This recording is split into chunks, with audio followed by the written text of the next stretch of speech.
Everyone, welcome back to my channel. कैसे हैं आप सभी? होप आप सभी बेटर होंगे और एवरीथिंग और आपकी स्टडीज़ जो हैं that is also going well. Last class में हमने डिस्कस किया था बायोमोलिक्यूल्स के बारे में, बायोमोलिक्यूल्स की कैटेगरीज के बारे में, मैक्रोमोलिक्यूल्स और माइक्रोमोलिक्यूल्स के बारे में। इसके अलावा हमने देखा था कि जब हमें ऑर्गेनिक और इनऑर्गेनिक मॉलिक्यूल्स का एनालिसिस करना होगा तो फिर हम किस तरीके से कर सकते हैं। ओके, ये सारी बातें हमने पढ़ी थी और आज की क्लास में हम डिस्कस करेंगे कार्बोहाइड्रेट्स के बारे में कि कार्बोहाइड्रेट्स क्या होते हैं और कार्बोहाइड्रेट्स की बारे में और जो जनरल्स बातें हैं वो सारी उनकी categories etcetera. Okay, so let us start the video.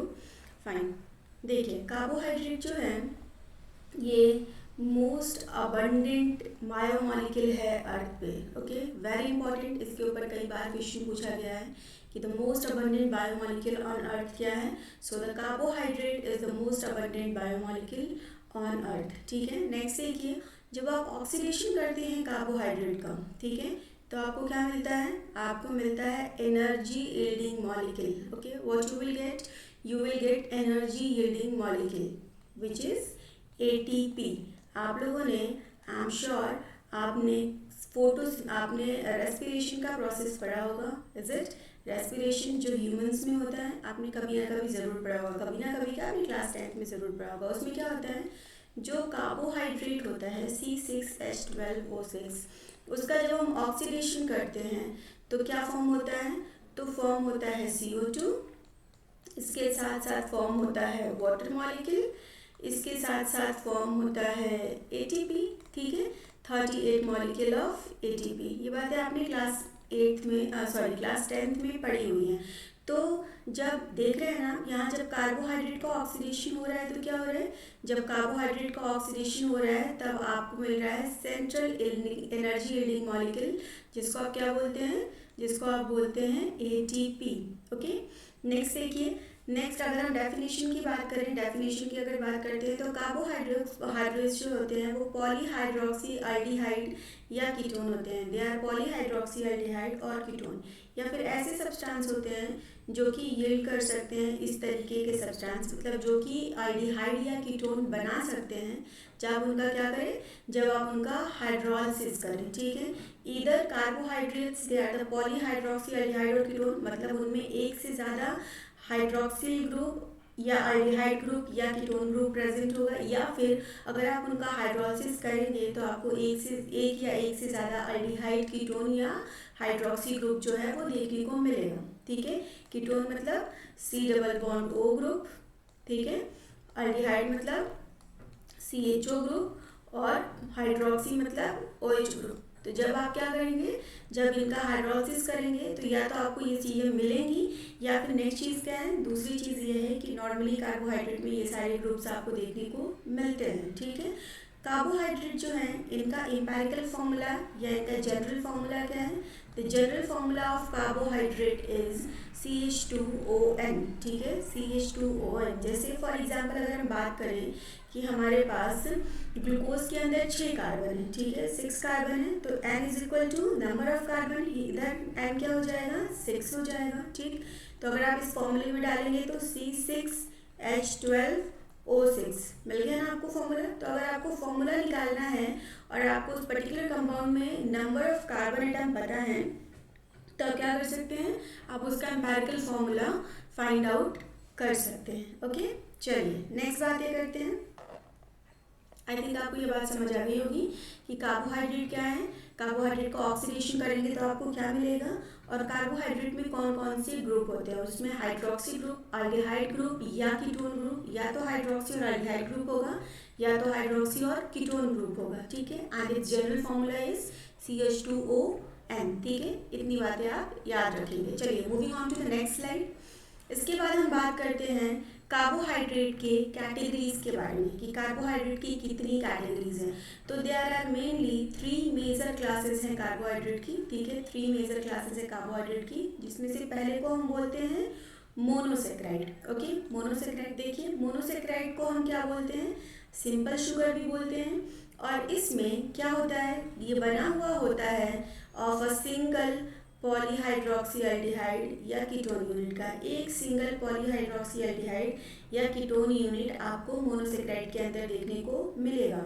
जैसे देखिए, ये आपका जो स्ट्रक्चर है ये ग्लूकोज का स्ट्रक्चर है, ठीक है, this is the structure for glucose. अगर आप इस स्ट्रक्चर को देखेंगे तो आपको यहाँ पे एक कीटोन ग्रुप देखने को मिल रहा है, सॉरी एक अल्डिहाइड ग्रुप देखने को मिल रहा है, CHO group, this is the aldehyde group, okay, this is the aldehyde group. इसके अलावा आपको बहुत सारे OH ग्रुप देखने को मिल रहे हैं ना। तो आपको मोनोसेक्राइड के अंदर क्या देखने को मिलेगा, सिंगल पॉलीहाइड्रोक्सी अल्डिहाइड या फिर कीटोन ग्रुप देखने को मिलेगा। हियर ओनली वन अल्डिहाइड और ketone aldehyde group is present, that's why this is what, this is a monosaccharide, ठीक है। इसके अलावा जो सबसे अबंडेंट मोनोसेक्राइड है नेचर में वो कौन सा है, वो है D glucose.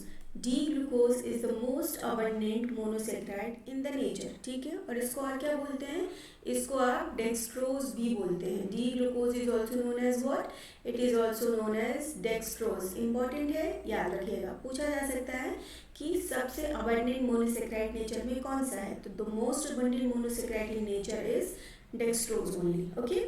Moving on to the next class, ये पहला क्लासिफिकेशन था मोनोसेक्राइड। दूसरी क्लास जो है वो है डाइसेक्राइड की। The second class is disaccharide, sorry not disaccharide, oligosaccharide.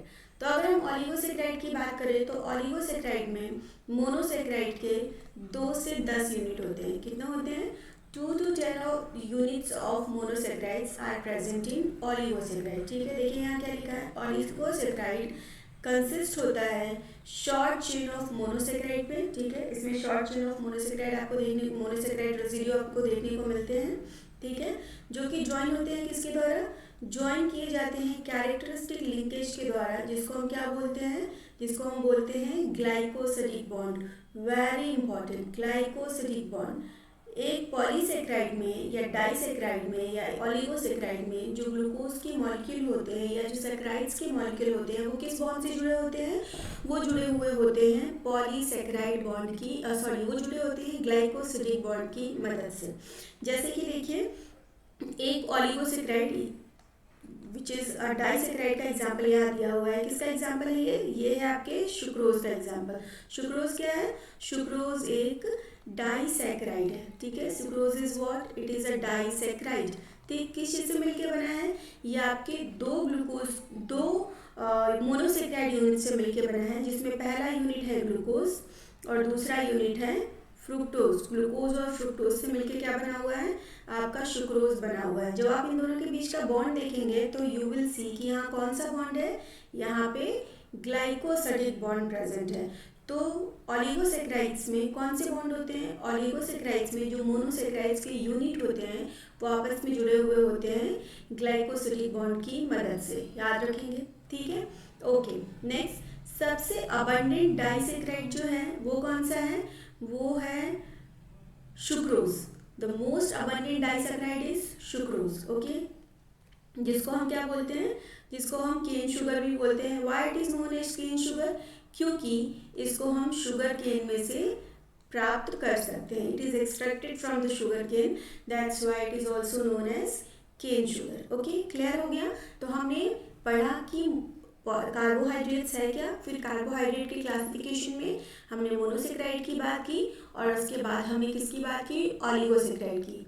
इसी तरीके से यहाँ मैंने जो आपको एग्जाम्पल दिया है, इट्स एग्जाम्पल ऑफ सुक्रोज, लेकिन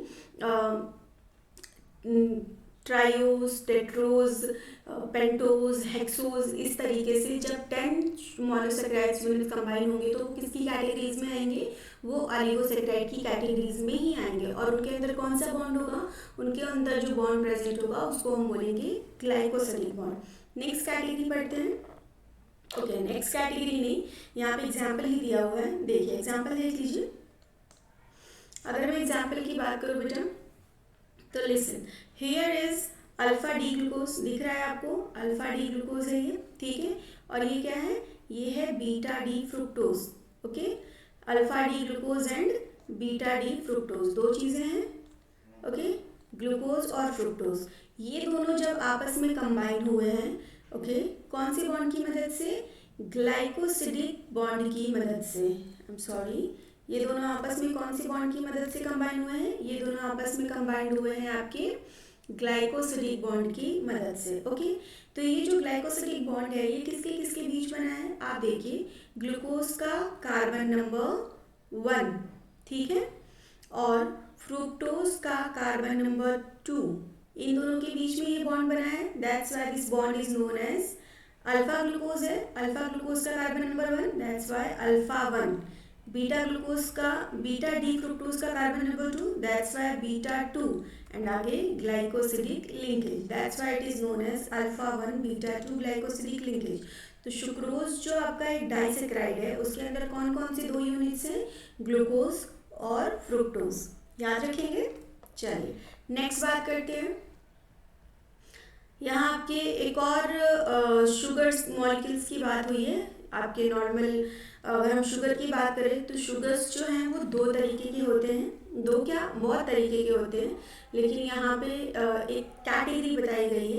यहाँ देखिए, आपको इस रिंग में देखेंगे तो आपको कितने कार्बन देखने को मिलेंगे? आपको 6 कार्बन देखने को मिलेंगे। 1 2 3 4 5 एंड 6, 6 कार्बन है ना। तो ऐसा कार्बन का रिंग, ऐसा शुगर मॉलिक्यूल जिसके रिंग स्ट्रक्चर में आपको 6 कार्बन देखने को मिलते हैं, उनको हम क्या बोलते हैं? उनको हम बोलते हैं हेक्सोज, ठीक है। और ऐसा ग्लूकोज मॉलिक्यूल जिसके रिंग स्ट्रक्चर में आपको 5 कार्बन देखने को मिलते हैं, उसको आप क्या बोलते हैं? उसको आप बोलते हैं पेंटोज। जैसे कि देखिए यहाँ 1 2 3 4 5 कार्बन हो गए ना।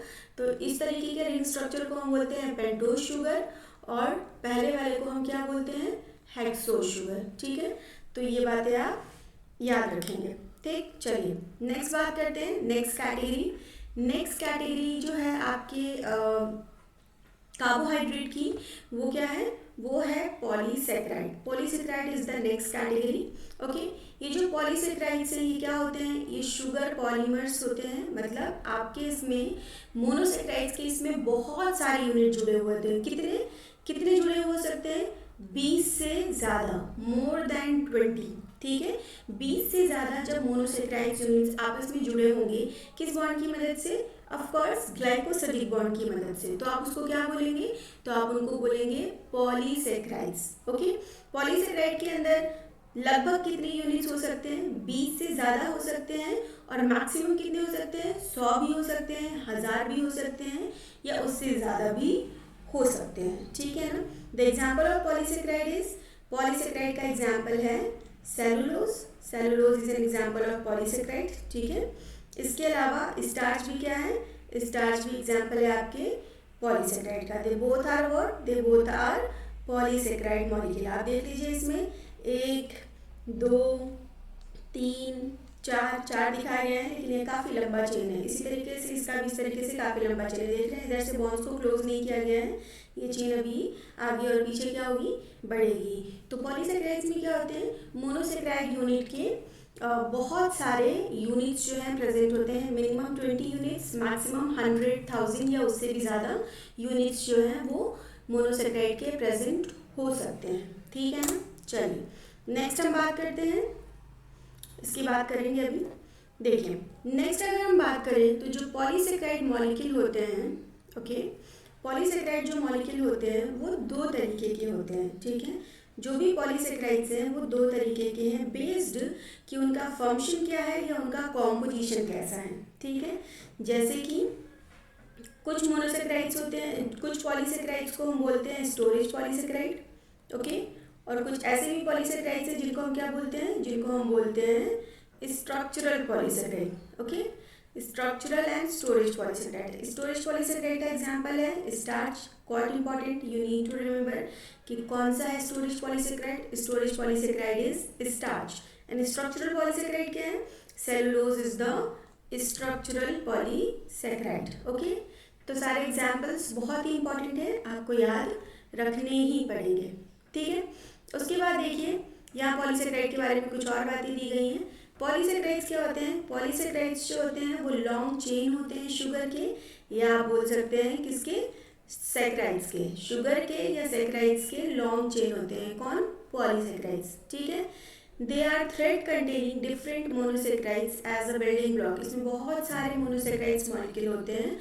सेलुलोज जो है वो एक पॉलीमर है किसका, मोनोसेक्राइड ग्लूकोज का। सेलुलोज किसका पॉलीमर है, सेलुलोज पॉलीमर है ग्लूकोज का।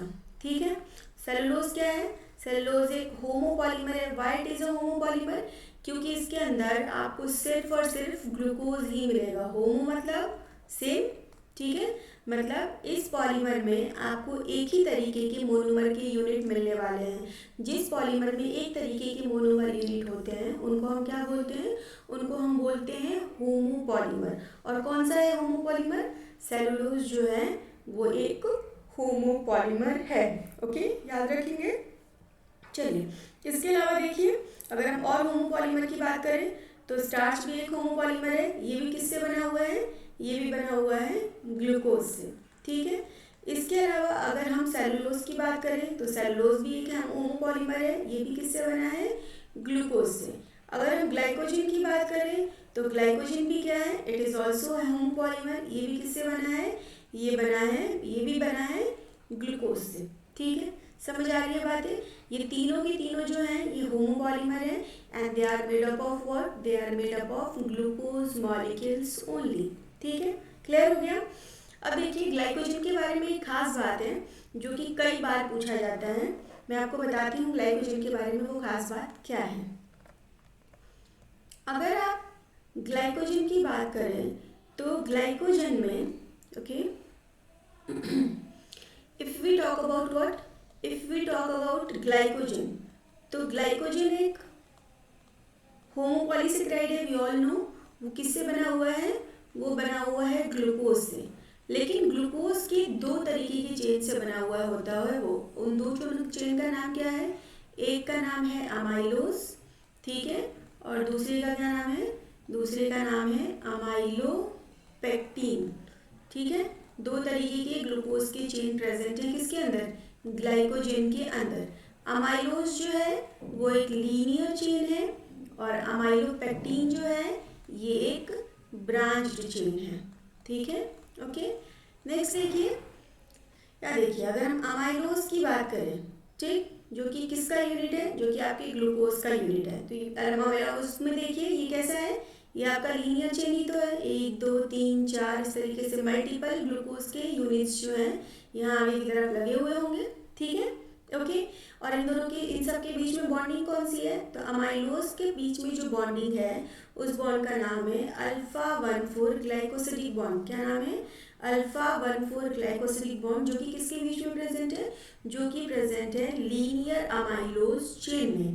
ठीक है, उसके बाद देखिए, अगर हम बात करें किसकी, अगर हम बात करते हैं अमाइलोपेक्टिन की, तो अमाइलोपेक्टिन भी किसका चेन है, it is a chain of glucose. लेकिन ये कैसा है, ये ब्रांच है, आपको दिख रहा होगा, ये लीनियर चेन दिख रही होगी एक, और वहां से ये सेपरेट सेपरेट ब्रांचेस निकली हुई आपको दिख रही होंगी। ठीक है, तो ये किस तरीके का चेन है amylopectin, it is a branch chain structure. Okay, amylopectin is what, it is a branch chain structure. Okay, और इसमें कौन कौन से बॉन्ड देखने को मिलेंगे, इसमें आपको दो तरीके के बॉन्ड देखने को मिलेंगे। इसका ये जो लीनियर एक चेन है, ठीक है, वो उसमें कौन सा बॉन्ड है, उसमें है अल्फा 1,4 ग्लाइकोसिडिक बॉन्ड। जैसा कि आपके नॉर्मल लीनियर चेन में है अल्फा 1,4 ग्लाइकोसिडिक बॉन्ड, बिल्कुल वैसा ही, सॉरी, ठीक, जैसा कि आपके लीनियर चेन में अल्फा 1,4 ग्लाइकोसिडिक बॉन्ड है, बिल्कुल वैसा ही अल्फा 1,4 ग्लाइकोसिडिक बॉन्ड कहाँ पे है, आपके इसमें भी है। ठीक, लेकिन इस बॉन्ड के साथ साथ यहाँ पे एक और चीज देखने को मिल रही है कि यहाँ पे एक ब्रांचिंग है।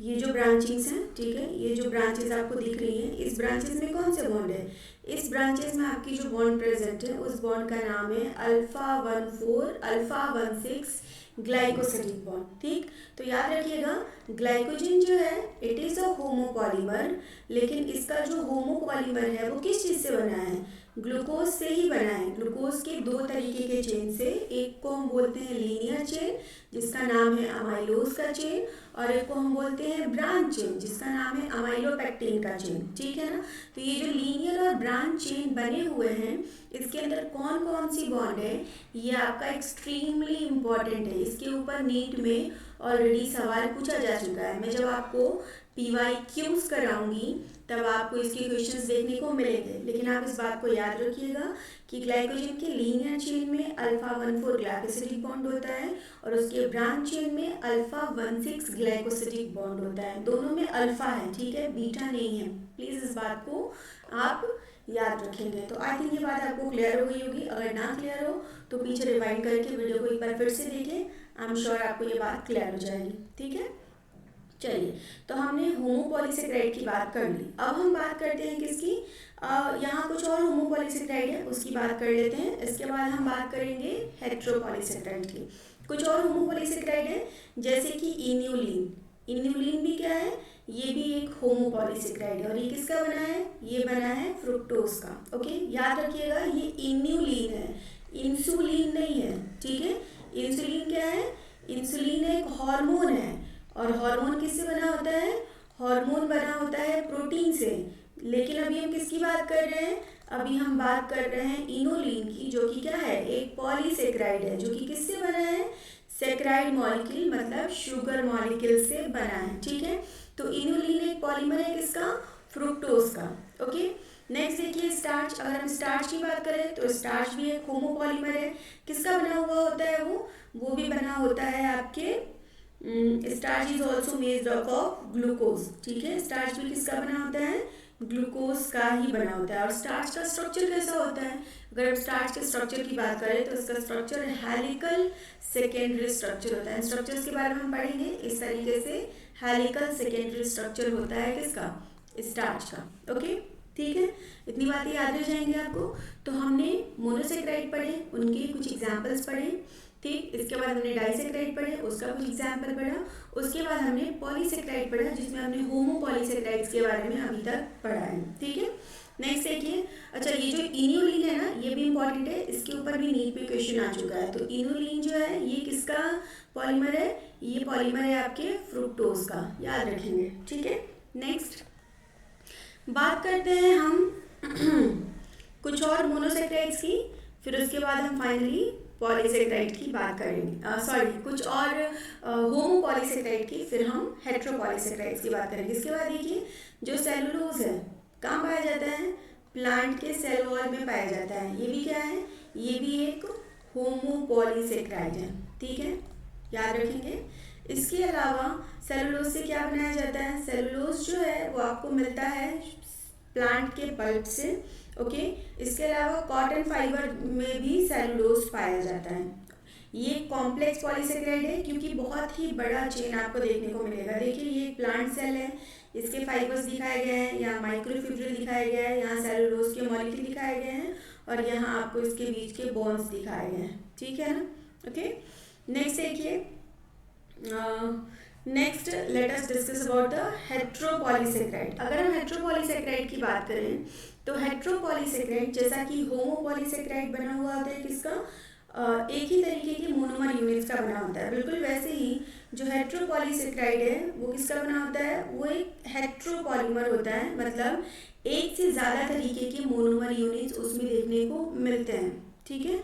More than one type of monomer unit, 2 और more types of monomer unit आपको यहाँ देखने को मिलेंगे। जैसे कि एक पॉलीसेकेराइड का एग्जांपल दिया है chitin. Chitin is a polysaccharide, कहाँ देखने को मिलता है, काइटिन आपको देखने को मिलेगा फंगस के सेल वॉल में, ठीक है। फंगाई का जो सेल वॉल होता है it is made up of chitin.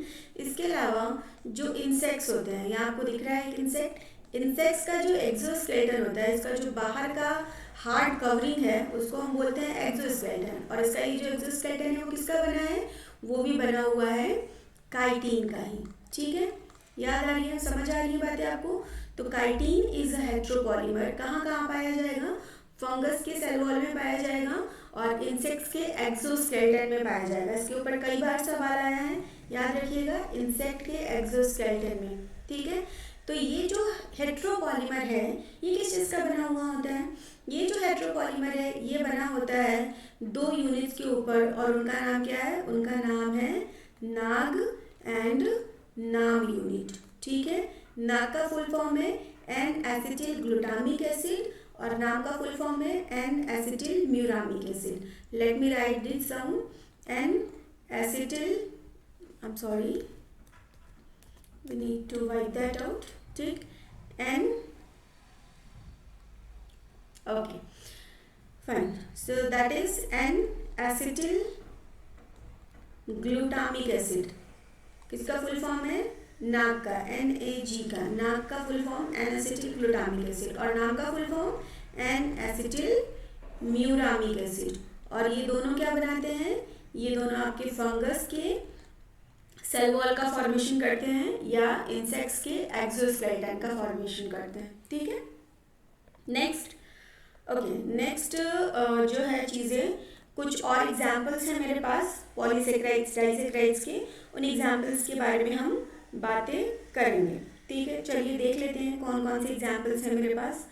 Okay, so if I talk about the example, yes, I have few more examples of monosaccharide. देखिए और याद रखिएगा इन मोनोसेक्राइड्स के एग्जाम्पल्स को, ठीक है।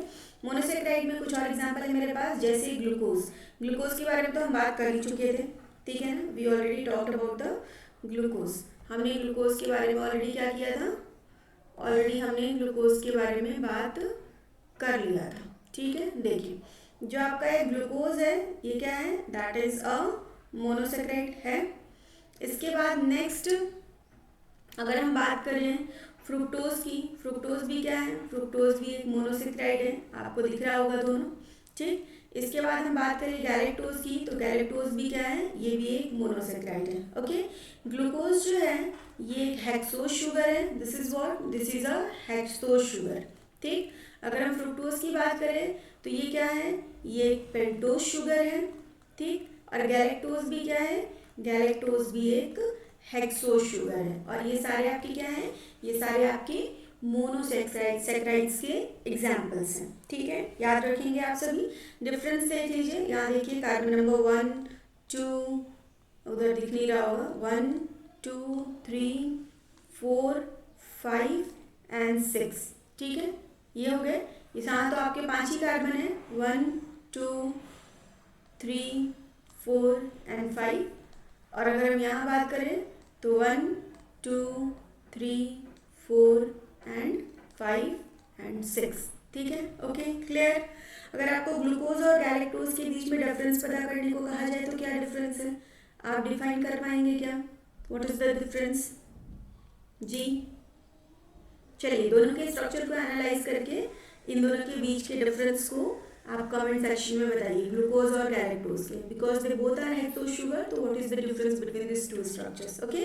नेक्स्ट देखिए, वी हैव फ्यू डाइसेक्राइड के एग्जाम्पल्स, काफ़ी इंपॉर्टेंट एग्जाम्पल, बहुत बार पूछे गए हैं इन एग्जाम्पल्स के बारे में आपके नीट के एग्जाम में, ठीक। तो आपको ये याद रखने की ज़रूरत पड़ेगी, ठीक है। देखिए जैसे सुक्रोज है, सुक्रोज क्या है? सुक्रोज एक डाइसेक्राइड है, किस चीज़ से बना हुआ है? बना हुआ है ग्लूकोज और फ्रुक्टोज से, ठीक है। सिमिलरली अगर हम बात करें लैक्टोज की, लैक्टोज भी एक डाइसेक्राइड है, किस चीज़ से बना हुआ है? बना हुआ है ग्लूकोज और गैलेक्टोज और ग्लूकोज से। नेक्स्ट अगर हम माल्टोज की बात करें, माल्टोज भी एक डाइसेक्राइड है, किस चीज़ से बना हुआ है? बना हुआ है ग्लूकोज एंड ग्लूकोज से, ठीक है। तो इट्स अ हेट्रोपॉलीमर, है ना। Sucrose is what? Sucrose is a heteropolymer, ठीक है। सिमिलरली अगर हम बात करें किसकी? माल्टोज की, तो वो भी एक हेट्रोपॉलीमर है क्योंकि वो 2 डिफरेंट मोनोसेक्राइड यूनिट से बना है।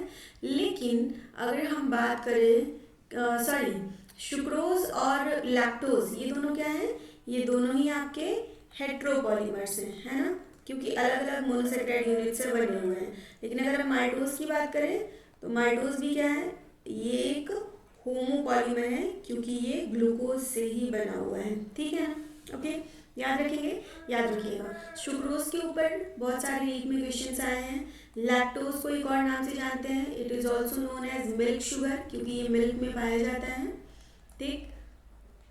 तो इसके ऊपर भी क्वेश्चंस आ चुके हैं और माल्टोज के ऊपर भी नीट के अंदर क्वेश्चन आ चुके हैं। तो ये पूरी स्लाइड काफ़ी इंपॉर्टेंट हो जाती है आपके लिए, प्लीज़ आप इसे याद रखिए, ठीक है। नेक्स्ट स्लाइड देखिए, very important slide. Next slide, the master slide, you can say it what?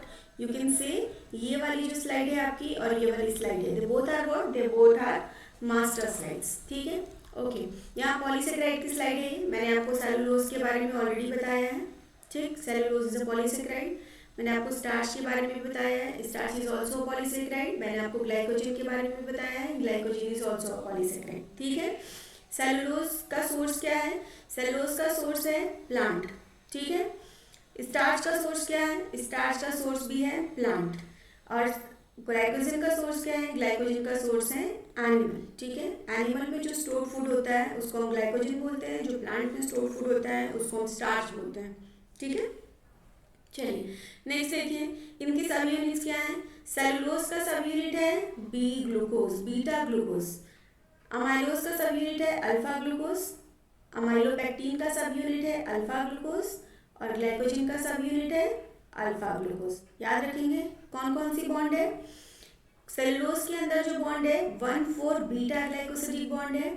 Amylose के अंदर जो बॉन्ड है 1,4 अल्फा ग्लूकोसिडिक बॉन्ड है। अमाइलोपेक्टिन के अंदर 1,4 एंड 1,6 दोनों बॉन्ड है। ये वाली बॉन्ड लीनियर चेन में है और ये वाली बॉन्ड आपको ब्रांच में देखने को मिलेगी, ठीक है। ओके, नेक्स्ट ग्लाइकोजन में भी आपको दोनों ही चेन्स देखने को मिलेंगे 1,4 एंड 1,6, ओके। चलिए नेक्स्ट देखिए, सेलुलोज के अंदर कोई भी ब्रांचिंग आपको देखने को नहीं मिलेगी। अमाइलोज के अंदर भी कोई ब्रांचिंग देखने को नहीं मिलेगी। अमाइलोपेक्टिन के अंदर ऑफ कोर्स आपको ब्रांचिंग देखने को मिलेगी, हर 20 सब यूनिट पे एक ब्रांचिंग देखने को मिलेगी, ठीक है। और ग्लाइकोजन के अंदर भी आपको ब्रांचिंग्स देखने को मिलेंगी। आप सोच रहे होंगे इतनी सारी बातें क्या याद रखना जरूरी है? तो बेटा देखिए, आपको पॉलीसेक्राइड्स में या फिर डाइसेक्राइड्स में या ऑलिगोसेक्राइड्स जो आपके हैं, ऑलिगोसेक्राइड्स के अंदर या आपके पॉलीसेक्राइड्स के अंदर आपको उनकी यूनिट्स और उनके बीच के बॉन्ड्स याद रखना बहुत ज़रूरी है। उसके ऊपर ही सारे के सारे क्वेश्चंस आते हैं, ठीक है ना। तो ध्यान रखेंगे आप इन बातों का, और कुछ नहीं। यहाँ स्टार्च का स्ट्रक्चर दिया है, यहाँ माइलोज का, यहाँ माइलोपेक्टिन का और यहाँ ग्लाइकोजन का। Very important slide. Next slide देखते हैं, next and the last slide for the day.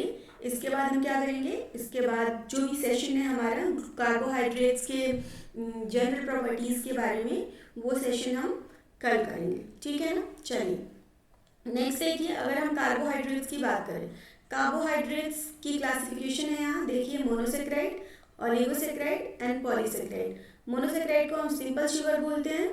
Disaccharide में 2 से 10 शुगर के यूनिट होते हैं। पॉलीसेक्राइड्स में 10 से ज़्यादा शुगर के यूनिट होते हैं, ठीक है। मोनोसेक्राइड्स में आपको फंक्शनल ग्रुप कौन के बेसिस पे डिवीजन है, जैसे अल्डोज हो सकता है, ग्लूकोज हो सकता है, कीटोज हो सकता है, फ्रुक्टोज हो सकता है। नंबर ऑफ कार्बन एटम के हिसाब से सिंपल शुगर का डिवीजन है, जैसे triose, glyceraldehyde, tetrose, erythrose. Glyceraldehyde is a triose, erythrose is a tetrose, ribose is a pentose and glucose is a hexose depending upon the number of carbon atom। जैसे glyceraldehyde में 3 carbon है, erythrose में आपके 4 carbon है, ribose में आपके 5 carbon है क्योंकि एक पेंटोज है, और ग्लूकोज में आपका 6 कार्बन है, ठीक है, याद रख लीजिएगा। इसके बाद अगर हम ऑलिगोसेक्राइड्स की बात करें तो ऑलिगोसेक्राइड में 2 से 10 यूनिट तक होते हैं, डिपेंडिंग इनके अलग अलग नाम है।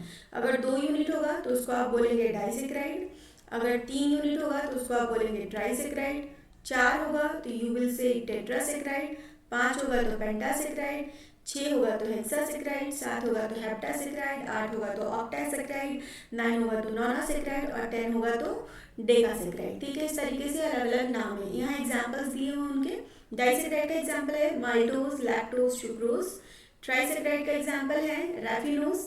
टेट्रासेक्राइड का एग्जाम्पल है स्टाइकोज और पेंटासेक्राइड का एग्जाम्पल है वर्बेस्कोज, ठीक है, ओके। इसके बाद देखिए पॉलीसेक्राइड, जिसमें 10 से ज़्यादा शुगर यूनिट होते हैं। इनके फर्दर 2 कैटेगरीज हैं, होमोपॉलीसेक्राइड एंड हेट्रोपॉलीसेक्राइड। होमोपॉलीसेक्राइड में सारे एक जैसे यूनिट्स होते हैं और हेट्रोपॉलीसेक्राइड्स में अलग अलग तरीके के यूनिट्स होते हैं। होमोपॉलीसेक्राइड का एग्जाम्पल है स्टार्च, ठीक। होमोपॉलीसेक्राइड का एग्जाम्पल इज स्टार्च। इसके अलावा जस्ट अ मिनट, ओके। देखिए होमोपॉलीसेक्राइड जो है, इसके ये सारे एग्जांपल्स हैं आपकी होमोपॉलीसेक्राइड के। ये सारे एग्जांपल्स हैं, क्या क्या एग्जांपल्स हैं? Starch, glycogen, cellulose, chitin and inulin, they all are what? They all are homopolysaccharide, ठीक है। अगर हम हेट्रोपॉलीसेकेराइड की बात करें तो ये सारे आपके हेट्रोपॉलीसेकेराइड्स के एग्जाम्पल हैं। कौन कौन से हैं? Peptidoglycan, hyaluronic acid, chondroitin sulphate, keratan sulphate and agar agar, they all are what? They all are heteropolysaccharide. तो ये भी टेबल बहुत ही इंपॉर्टेंट है। अगर आपको ग्लूकोज के ओवरऑल क्लासिफिकेशन में क्या बातें याद रखनी है, ये सारी बातें यहाँ दी हुई हैं एक्सेप्ट द बॉन्ड्स। तो बॉन्ड्स को याद रखने के लिए आप क्या करेंगे? रिस्पेक्टिव स्ट्रक्चर्स के ऊपर जाएंगे। और अगर नॉर्मली आपको पूरा क्लासिफिकेशन याद रखना है उसके लिए तो ये आपका consider it as a master slide, ठीक है। मैं मेरी एक मैडम थी, her name is Neha Taleja. वो हमेशा ही इम्पॉर्टेंट स्लाइड्स को मास्टर स्लाइड बोलती थी। दैट्स वाई मैं भी अपने इम्पॉर्टेंट स्लाइड्स को मास्टर स्लाइड बोलती हूँ, ठीक है। ओके, तो दिस इज़ व्हाट